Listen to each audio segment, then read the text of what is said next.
Speaker. We're absolutely delighted to have Dr. Abeba Birhane, who is an assistant professor in the School of Statistics and Computer Science in Trinity College Dublin. She is founder of the AI Accountability Lab. She has so many accolades to her work by virtue of all the amazing research she has done in a short space of time in a range of topics. She has worked on so many things, but I think one of the things that characterizes her work, you could say, is we often think about data workers, for example, and the work that they do in other countries. But she does a form of that as well, because she works on really difficult, challenging topics, which is a very taxing thing to do. So she's actually doing very difficult, challenging work herself. And unlike the people in those countries that doing that data work for us because they have to do it, she does it because she chooses to do it. And she's chosen to be here with us. So we're hugely grateful for that. And she could be doing many other things. She's incredibly talented. She could be working in a bank in the IFSC. She has degrees in physics, psychology, philosophy, neuroscience, you name it. And she has another recent paper come out just about AI, regulatory capture of AI, which is fascinating. So it's a really good one. So you should check that out. And the reason that she is so good at her job is because she's super smart, but she has a super big heart as well. She's thinking about people at the margins of systems and seeing those and centering those. Now, her work, that's all the good stuff, right? So, and now on to the bad stuff, which is that she's done all this great work now on regulatory capture, about what captures our imagination about AI, how it should be regulated, what we learn in the media about that, what signals we're getting, what do we believe AI to be. So that's her latest paper. But she's a graduate of UCD, right? And they're our enemies, right? We stole the letters from their name to make our university. They're our acronymic enemies. That was kind of university capture. So we've captured Abeba here, Dr. Birhane, and she now we're honored and humbled to have her captivate us for whatever she chooses to say to us now.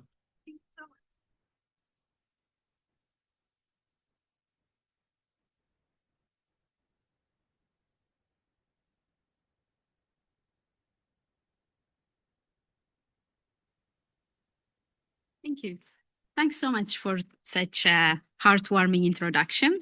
I'm a UCD graduate in Trinity now, and I still make errors as I'm talking to my Trinity colleagues. I sometimes say here in UCD, and people are like, no, we're Trinity.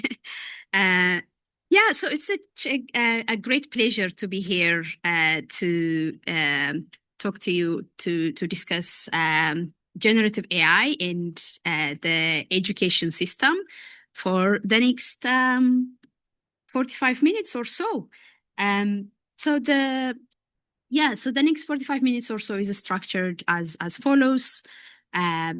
Because there is so much hype and so much push for integrating generative AI in the education space, we will look at why that is a bad idea.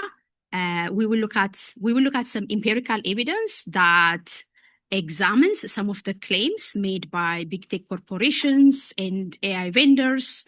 We will also look at the AI industry and its ideology, because at the end of the day, AI is not just the neural networks or the AI models, but it's a massive multi-billion dollar company that is that has its own ideology and roots and so on.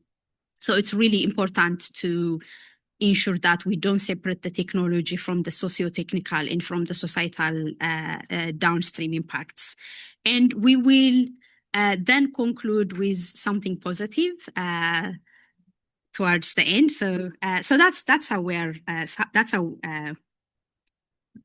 plan for the talk. So AI companies and big tech firms are putting an immense amount of resource into training educators and teachers to really push AI systems and chatbots into the classrooms. Google recently has announced that it's committing $1 billion for training AI system, for training teachers at US universities. OpenAI itself has come out and said they are working with over 400,000 teachers to shape the future of AI in schools. To me, this is scary, and hopefully by the end of this talk, it also becomes clear why this is scary. Yeah, and OpenAI also has, at the beginning of this year, launched an initiative called ChatGPT 26 program. The idea here is to kind of to give grants and to sponsor students that have AI talent. And as you can see here, also OpenAI is contributing, millions over the coming years to really ensuring that generative AI is integrated at different levels of the teaching learning pipeline. And corporations such as Microsoft are also aggressively marketing AI as inevitable, as a really critical component of the teaching learning process.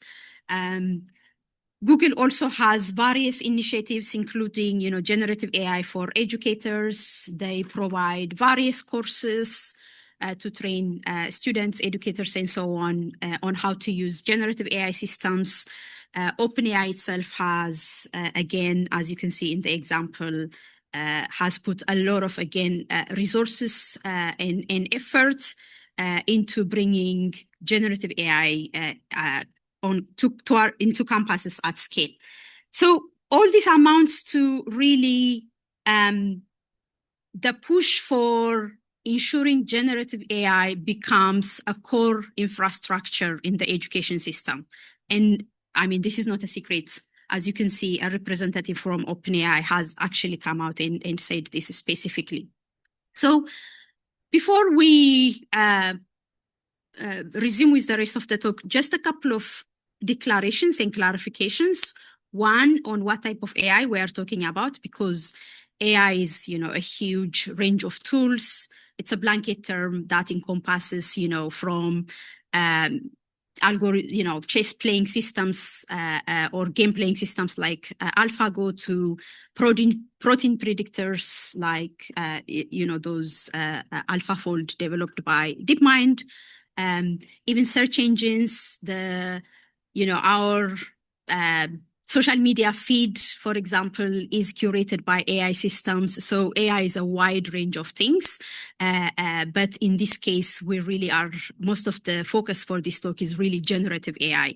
We can put aside those non-generative AIs for a discussion for another time, but outside the scope of this talk. It's also, as I said at the beginning, it's also important to remember that AI is not just a technology, it's also the whole history, ideology, motivation, and the business model that is at the core of the industry. Another distinction we want to make is that the use of AI by individuals, whether it's students, teachers, educators, and so on, and the institutional endorsement and institutional subscription of AI systems. Again, this talk is more focused on the latter because, how do we deal with students using generative AI to do their homework, their assignments, and so on? That's a whole can of worms that's outside that we're all navigating.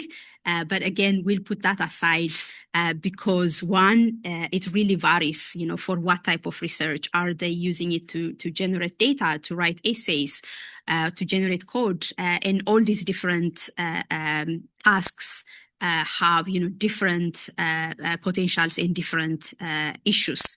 So just to summarize here, the focus really is why institutional adoption and endorsement and subscription of generative AI and institutional partnership, which is really core to ensuring that AI becomes infrastructure. It's not individual use that will ensure that AI becomes infrastructure. It's these institutional endorsements and adoptions that really determine whether generative AI becomes something that, fizzles and falls, or whether it becomes a core infrastructure of the education system. And we are at that, critical point over the next year or two, where, things could go either way.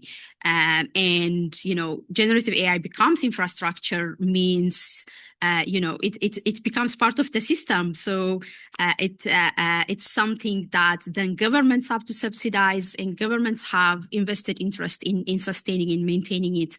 And that's the stage where we don't want things to go. And hopefully, that's what we will oppose and push back against the normalization of AI, generative AI in institutions and so on. So as I said, these institutions really are pushing for generative AI to become a core infrastructure, and to some extent they are succeeding. For example, OpenAI has partnered with over 15 institutions, including Caltech, Oxford, MIT, and Howard University, and so on.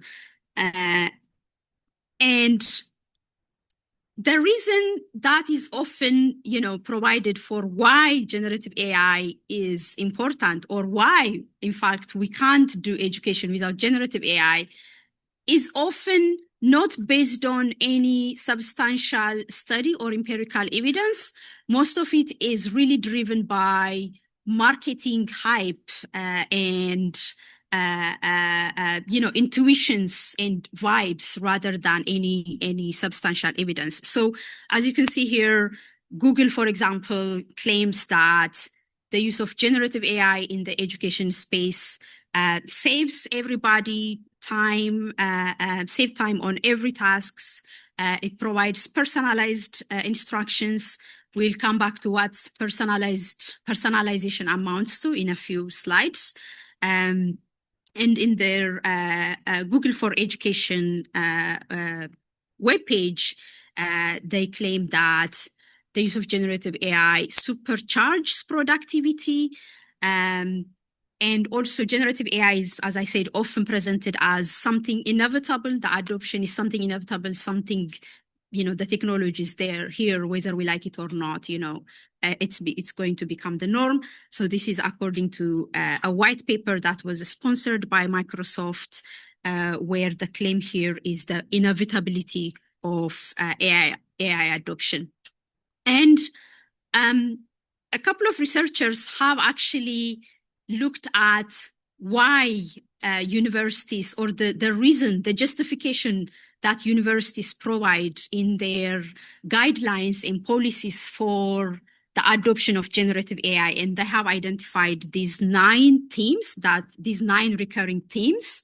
They analyzed over 900 first-hand examples of the use of generative AI. And their finding is that, these guidelines and policies use, rhetoric of inevitability, exaggerated narratives, exaggerated claims around what the technology can do.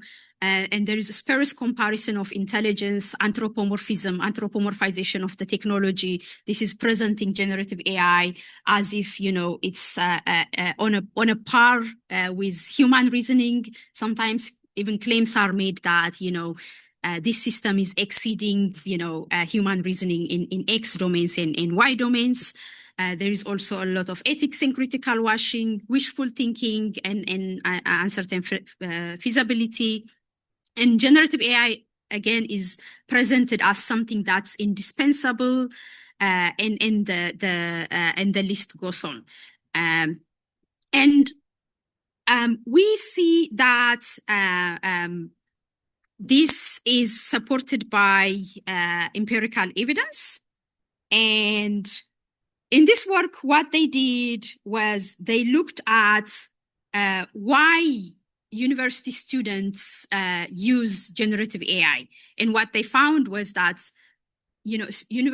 university students are not really using generative AI because of the actual returns and benefits, or because of the capabilities that generative AI systems provide. It's mostly because they are driven by this inevitability rhetoric, peer pressure, and this idea that, if they are not using the technology, they will be left behind, and their future career prospects will be expectations for their future careers and their perceptions and the use and the peer use. The same paper also examined the use of LLMs with which was correlated with lower self-efficacy and lower midterm scores. So what they found was that students' perceived over-reliance with large language models was correlated with decreased self-efficacy, and later students that used LLMs were found to score lower in their midterm exams. And similarly, people have also investigated the impact of learning on students, particularly on understanding and mathematical reasoning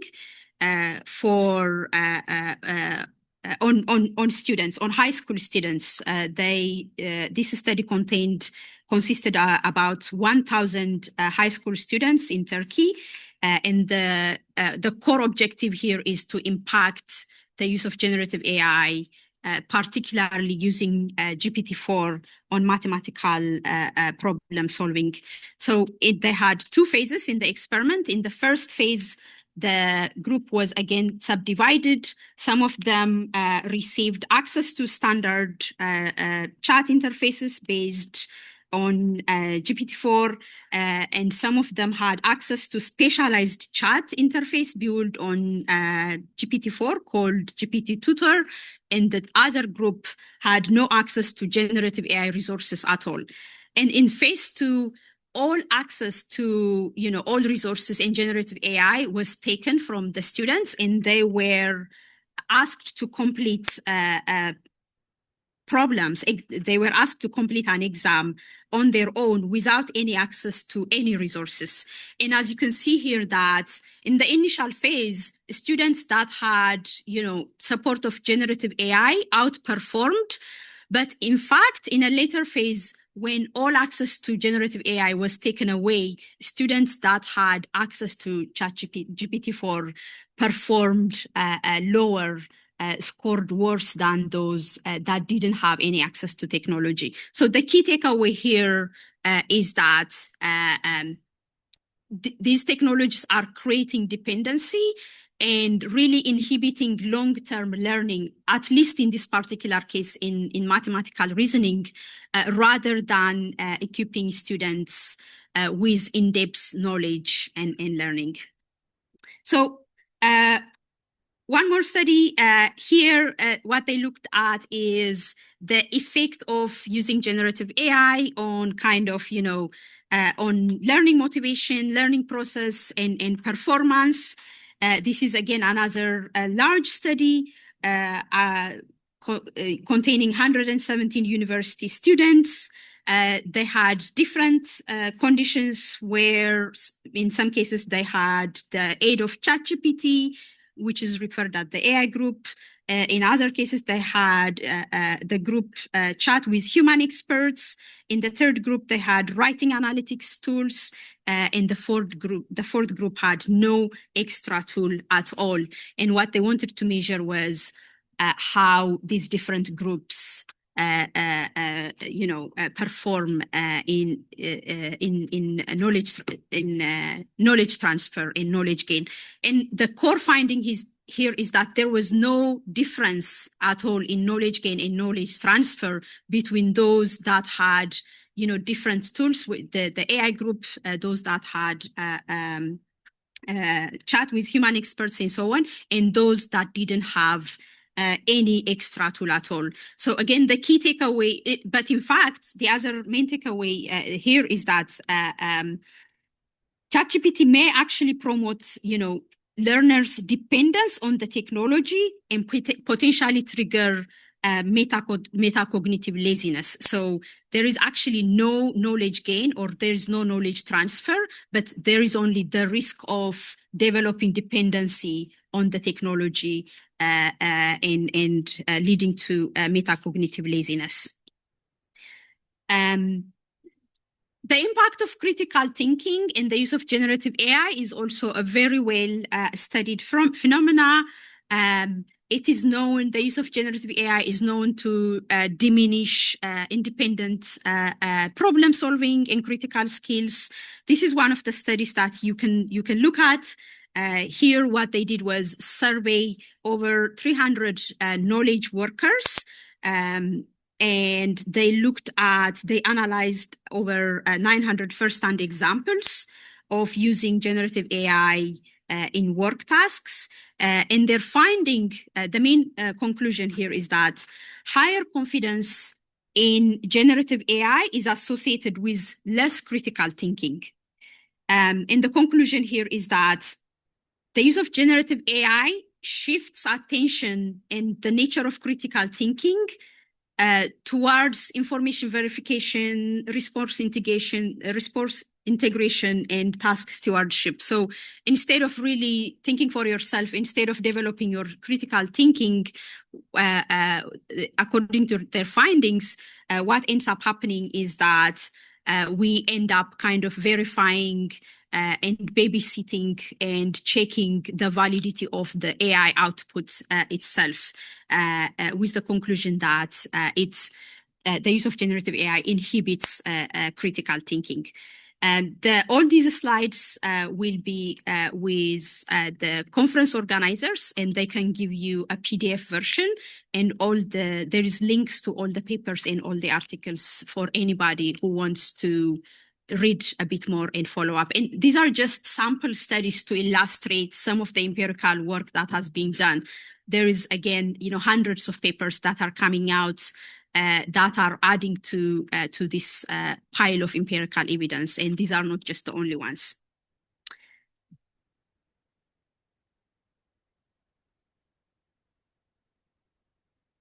People have also compared and investigated the use of LLMs versus search engines in developing, in this case, in developing a specific advice pertaining gardening. In this case, the idea here is that to test, do you develop, a more in-depth knowledge of a specific topic when you are using AI summaries, AI synthesized text, versus when you are doing your own search on search engines or on a web search.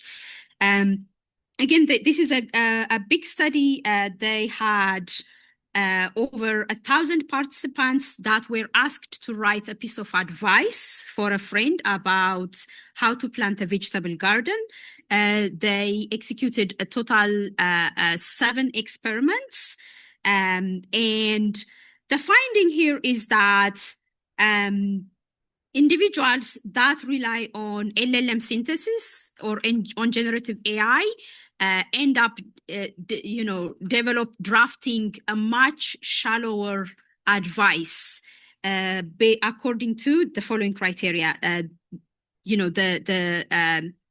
The group that used LLMs ended up putting less thought and effort into creating their advice. They reported feeling slightly lower sense of personal ownership. The advice written from ChatGPT or generative AI synthesis was much more sparse compared to those developed from search engines. And the advice written by those who learned from ChatGPT compared to search engines were less unique to the writer, and they displayed a great topical similarity. Because large language models are trained, on massive amounts of data, they often tend to kind of, tend to generate any output on any given question that tends to kind of regress towards the average. So again, doing your own search on the web provides you much better in-depth understanding of a given topic compared to using ChatGPT. All right, the last empirical example, I promise, these are a bit boring especially for a keynote, but we have to look at the empirical evidence because a lot of the claims, as I said, made by AI companies really are not substantiated. So another advantage that AI providers and companies boost is that, AI provides personalization, personalized lessons, personalized tutoring, and so on. But, for those especially that work in the AI space, we know that personalization often equals to really kind of, encoding past histories and past incidents of a given, person or a given topic. And because, as I said, AI systems are trained on a massive data set that is often fetched from some corner of the internet, it always, without exception, encodes, historical bias, historical norms, historical, discriminatory patterns, and so on. So even predictive models, when we are building predictive models, they are not predicting something, something that is not found within the patterns of the data. Predictive models themselves tend to kind of repeat what has happened in the past, again, because they are inherently trained from historical data. So AI systems tend to be backward looking because as we are making predictions of what might happen or what the future will look like, we really are modeling what the future will look like based on what has happened in the past, because that's our training data. And this is no different in the case of education. What they found here was that looking at personalized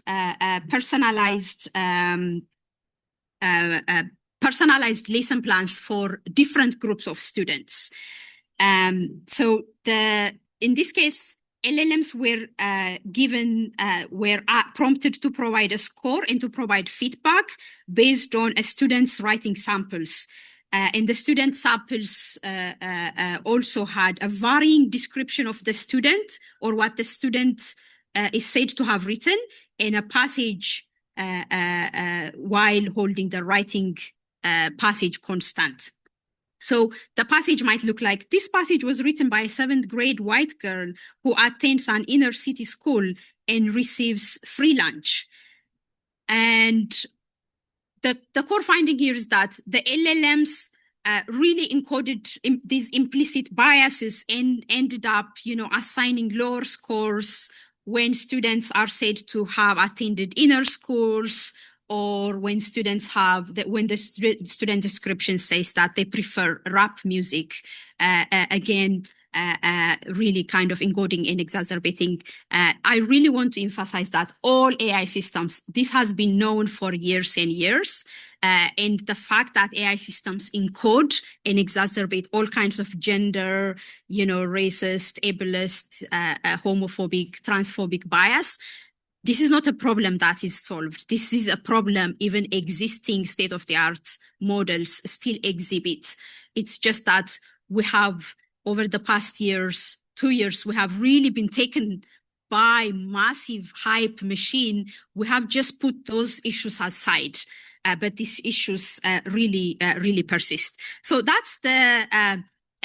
I also want to note that, major studies that are published in, the most prestigious conference, the most prestigious venues such as Nature, that have been cited by many and that have been used to support the claim that generative AI benefits learning has been debunked. So this is a study that was retracted last week.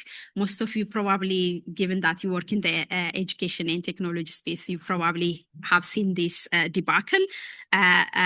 So yeah, in some case, these claims are supported by fraudulent evidence. And Amnesty International has come out last week making it really explicit that generative AI really, embodies everything that is against fundamental human rights, from the labor to the resources that data centers and the massive energy that data centers require, and the huge amount of water that's required to cool down these data centers. In Ireland itself, I think over 20% of our electricity consumption is used by data centers compared to the entire household use of the entire island. But as I said, also the labor issues are really pertinent, and the fact that these systems really encode and exacerbate bias. And Amnesty has, in this report, has concluded that is calling for the prohibition of generative AI systems in all domains across the spaces. So, and education is a really special case that we really have to be careful about. So, it's the use of, the integration of chatbots and generative systems into the classroom also introduces all kinds of risks and dangers. And one of them is the rise of the use of generative AI systems for companionship. And companionships have become a fast growing area where people, especially young people and students, use these systems as companions, sometimes as girlfriends, as therapists, as companions for intimate interpersonal relationships. And for young kids, these systems are introduced via the schools. For example, as you can see from the Pew Research that was published very recently this year, you can see the breakdown of why students use these systems.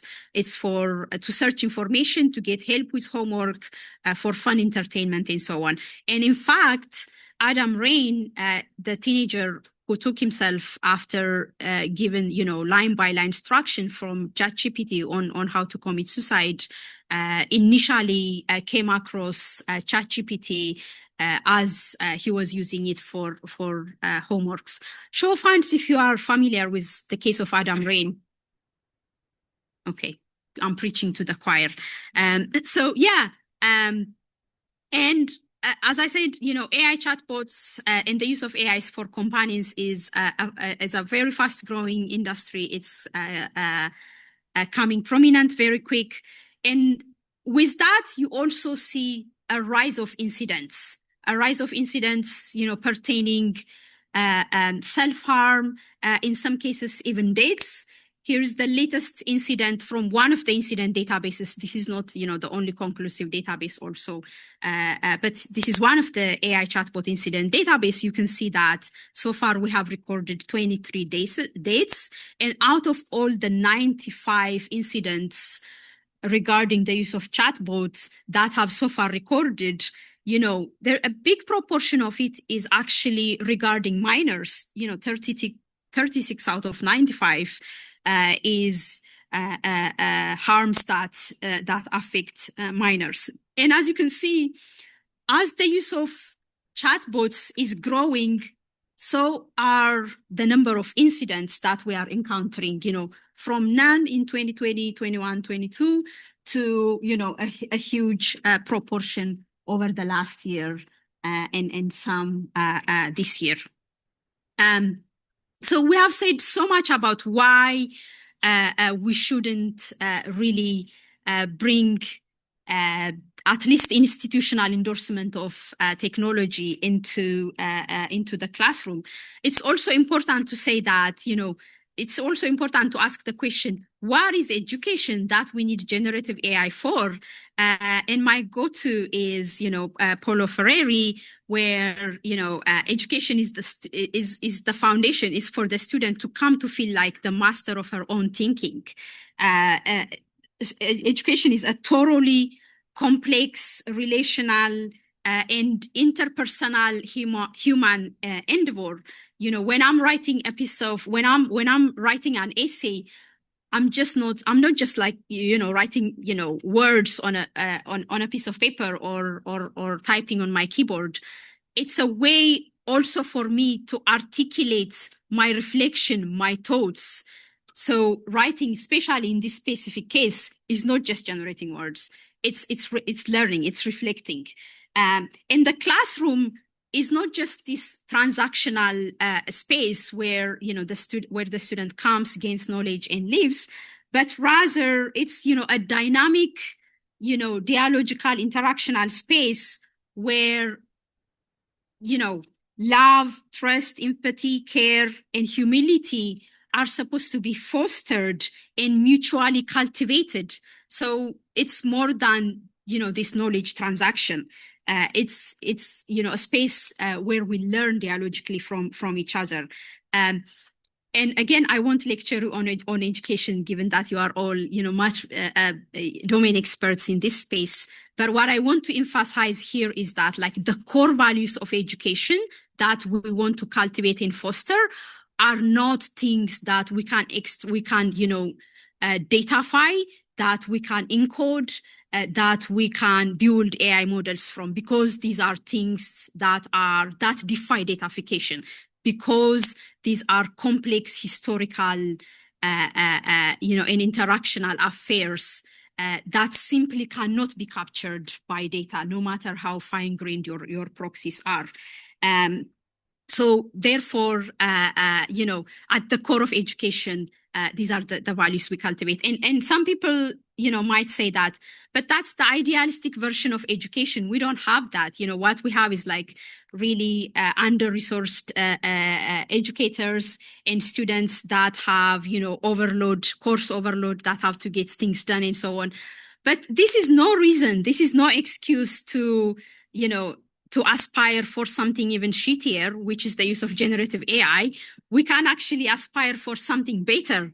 If this is the idealized version, there is no reason why we can't push for it, why we can't ask, why we can't demand for resources to be put into, better resourcing students and teachers, rather than go into institutional subscription of generative AI, which really, as I said, is not equipped to tackle these core values of education. So we've seen some of the empirical evidence that shows that despite, these massive, grandiose claims by AI vendors and corporations, the empirical evidence shows otherwise. As I said, it's also important to kind of zoom out and look at the industry as a whole and learn from history, because, AI in education is not something new that emerged over the past year or two. Various initiatives have existed over the past number of years. For example, I think this was last year, where in Los Angeles, this university, this school entered a contract with a developer, with a startup called Allhire, to develop this chatbot called Ed, and the district took out 6 million out of their 18 billion annual budget, but very quickly the whole thing just fell apart. The chatbot failed to meet the expectation of the students and the teachers, and the project collapsed. And the founder later in 2024 was arrested on fraud charges. And also recently, Meta brought AI to rural Colombia, which was reported, which we see that the students that are using these systems are failing at a significant rate. And here is some of the testimonies. When they give me an AI assistant, I just research and copy. I don't read or anything. Sometimes I've wondered if what it's telling me is true, but it helps me save time. And I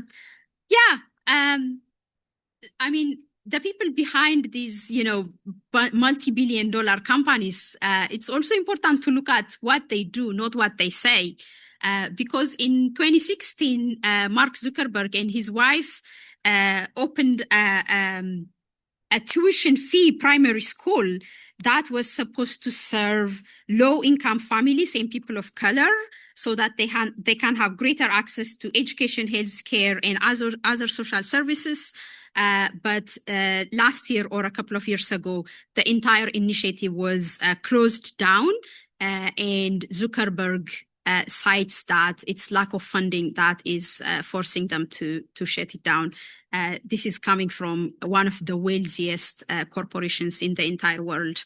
So I want to zoom out even kind of look at what the industry is doing. So, it's the Google, the Microsoft, the OpenAI that really are pushing generative AI aggressively into our schools. And it's really important to see what they are doing. These companies, especially over the past year, have made it clear that, where their ideological alignments are.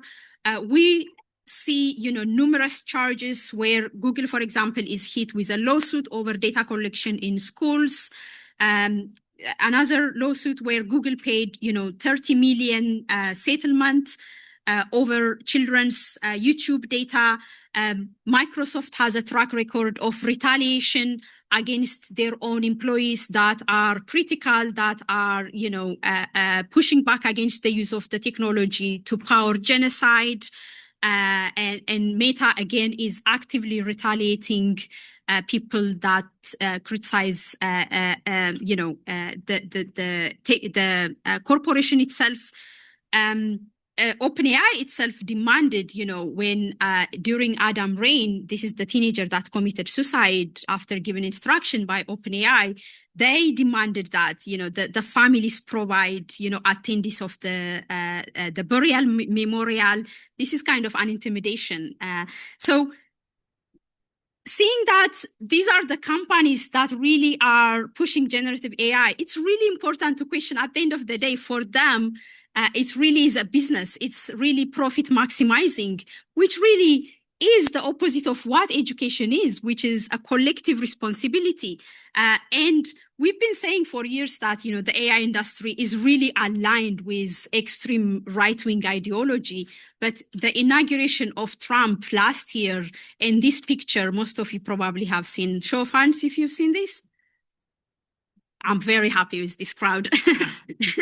So you can see that, advancing genuine learning and cultivating care and sympathy in nature is not only something that any technology is capable of doing, but it's not in the interest of the industry that has time and time shown us that, it cares about, user engagement, profit maximization, revenue generation, and so on.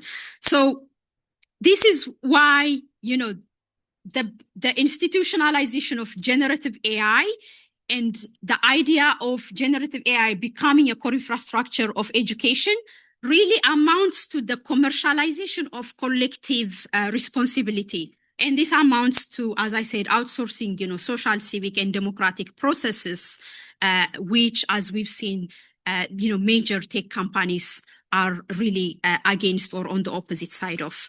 So what is the solution?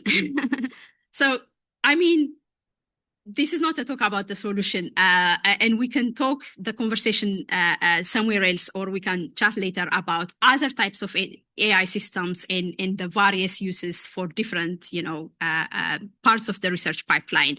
But here, again, as I said, the focus is the use of generative AI and resistance and pushing back against this. So for me, the positive aspect is that people are seeing through this, and there is a huge movement across the globe to push back and to resist and to ensure that generative AI is out of our classrooms and out of our universities. And here are a few that I would like to mention.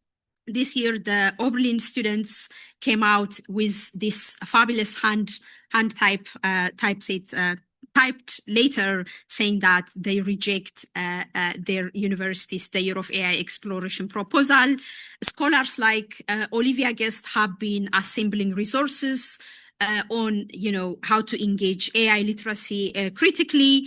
We have also like the Climate Justice Universities Union here based in Ireland. They have fabulous initiatives and excellent resources that you can look into and join. And also the Just Sustainability Design Lab has Resisting AI and Big Tech in Higher Education, various resources, and so on. Last December. So I want to conclude with, again, you probably have seen there is a rise of kind of booing in these graduation commencements when people mention AI. For me, that really is a sign that the public opinion is turning, and that is really critical, because even though we do have regulations, regulators require public pressure to actually enforce existing regulations.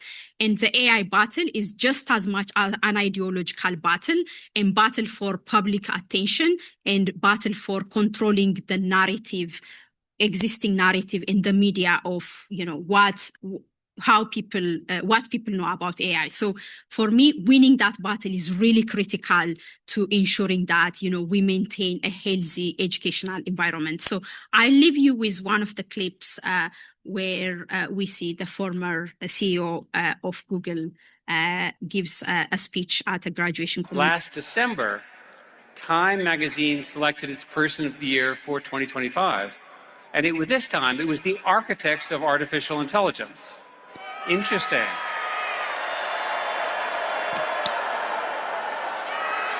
So today we stand on this edge of another technological transformation, one that will be larger, faster, and more consequential than what came before.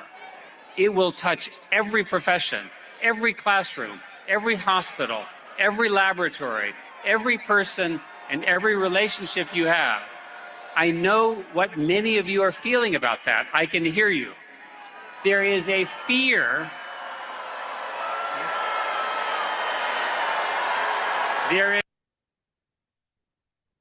So yes, we can join the movement and resist and push back against generative AI in education. Thank you.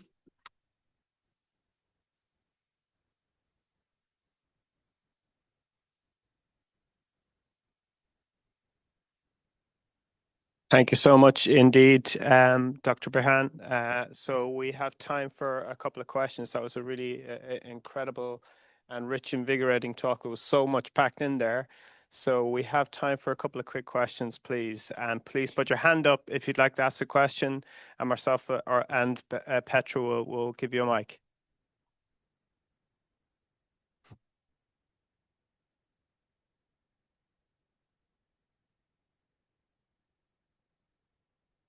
Hi, thanks a lot for the interesting, good overview of everything that's happening in this space. Is this on? Okay. Yep.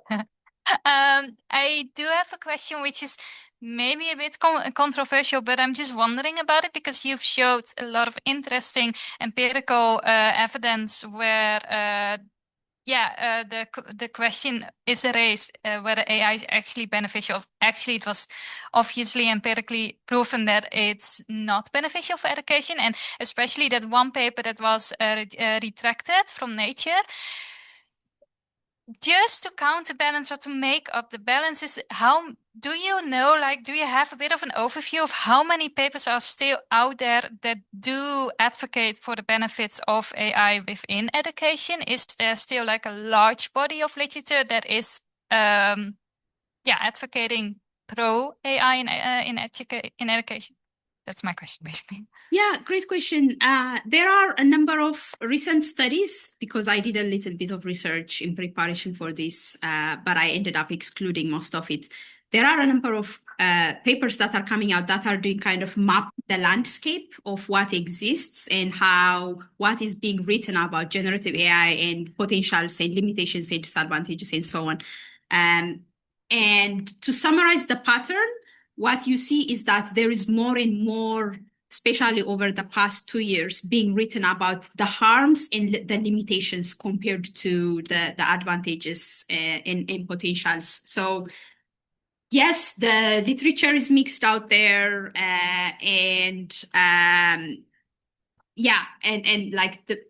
most of the work claiming benefits is either using very sparse evidence or is not, rigorously justified. But there certainly is a pattern, and there are a number of papers that do kind of a meta review that do give you somewhat an overview of the literature. And there is certainly more work highlighting the harms and risks over the past number of years. Thank you. Thank you. Yeah. Thank you very much. You have time for one, maybe more quick question. Okay. Hi, thanks so much. That was so interesting. I just wanted to ask a question. I love the idea, about pushing back, and saying maybe not an education because of the evidence. And I don't want to be fatalistic. Yeah. But how do you envisage that happening in an operational way? Yeah, in an operational way. So I will maybe speak with regards to my own experience. So I lead a lab, the AI Accountability Lab. For example, in my lab, we have no AI for research unless you can justify that you have exhausted all other possible tools and you can't do your work without AI. Even then, you have to justify how the use of generative AI doesn't undermine your findings and the credibility of your work. At university-wide, as I mentioned, there are so many initiatives that are across department, across in Trinity. Some of the actually the groups I mentioned are part of that, where people are organizing, where people are having debates, conversations with important stakeholders, including the provost in Trinity. This is why the jury is still out. We want to ensure that the people in positions of decision-making understand the ramification of institutional endorsement of generative AI, and that's what we want to stop. The use of Gen AI by students is a somewhat separate issue. But yeah, joining initiatives, finding your allies, and the more we are, the more visible we become. So join efforts and initiatives and organize something for institutional pushback. I don't know if that makes sense, but that's what I'm trying to do. Okay, thank you so much. Yeah. Thank you so much indeed, Dr. Birhane. And now you've come in you're wearing our colours as well. You're very colour coordinated. And now I'm giving you this. This is a hat for your head. Don't try and wear it on your leg or your arm or anything else. It's got DCU written on it, right? So you can be on. Thank you so much. That's amazing. Indeed, and just here again. Grab my throat. Take these guys as well.